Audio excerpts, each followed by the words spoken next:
Video, there's a lot of different spigots and drawbars that goes with your EDM tooling. There's a number of different spigots and drawbars that go with a number of different adapters, some for Wire EDM, some for Sinker EDM. So I just thought I would clarify it. That way, if you're trying to choose what you need for your EDM machine or your chuck on your CNC table, then it's an easy way for you to pick and choose what it is. Basically, these four on this side are all for your 3R chucks, all for Sinker EDM. These ones are for Wire EDM. We'll get to that later in the video. For these ones, these two look the same. There's a short one and a long one. The difference is the short one is for a manual chuck. So here's your standard. There's a Rapid Holding Systems electrode holder with the standard 54mm pallet. Here's how the drawbar goes on. So you pull the clip back, you put it on the bottom of the pallet, you turn it 90 degrees, and then you slip, the clip pops back into place. So now the drawbar has some flexibility to move around a little bit, but its pulling force is in the Z direction, but not necessarily locked in the XY direction. That way, it'll actually let the pallet lock in on the 4 datums without controlling the X and Y, only the Z. It wants to pull the pallet down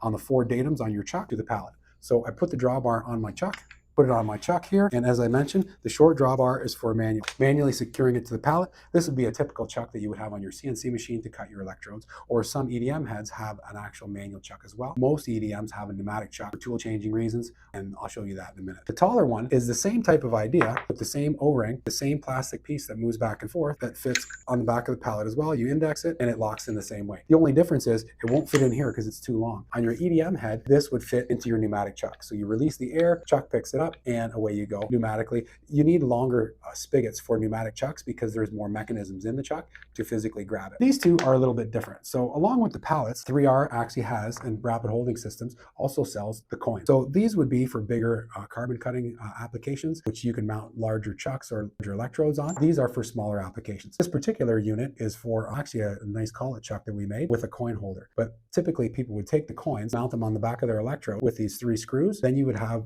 this coin. Obviously you can't put this spigot on there, so that's why they make these little baby spigots. They screw into the back of the coin, lock it in. Now the coin would fit in a typical coin holder. This is a manual chuck the coin would fit into. So you would put it in there, it's a manual spigot, tighten it up, locked into place. The manual spigot works the same way on the coin retention knobs as these do. So there's an angle here that the screw moves inside and it grabs the spigot and pulls down the coin. That's pretty much it for our Sinker EDM side of things. This covers you for a wide range of applications, whether you're using the 3R coin or the actual pallets. You're covered with a dual purpose chuck or a single manual chuck or pneumatic chucks within your EDM head. They all be covered with these 4 coin applications. On this side of things, there's Wire EDM. So this particular one is kind of similar fashion, but it's kind of unique. So there's this spigot, which is for the pneumatic side of things on the Wire EDM, or these spigots, which is for the manual side of things. So this particular chuck with the balls is pneumatic. So what you would do is you would take this spigot and you can put it on a typical holder like this, index it. Now you would put air in the orifice, it would release the springs, which release the balls, and now it holds your pallet securely with a very small, tiny spigot on your Wire EDM application. These same chucks come in a manual version. On the manual version, it's the same type of setup where you have your spigot and your locking ring, which is plastic. You would put that on the back of your pallet, index it 90 degrees, lock it in. And now if this was a manual Wire EDM chuck, put it in there. So the way you can tell the Wire EDM versus the Sinker EDM is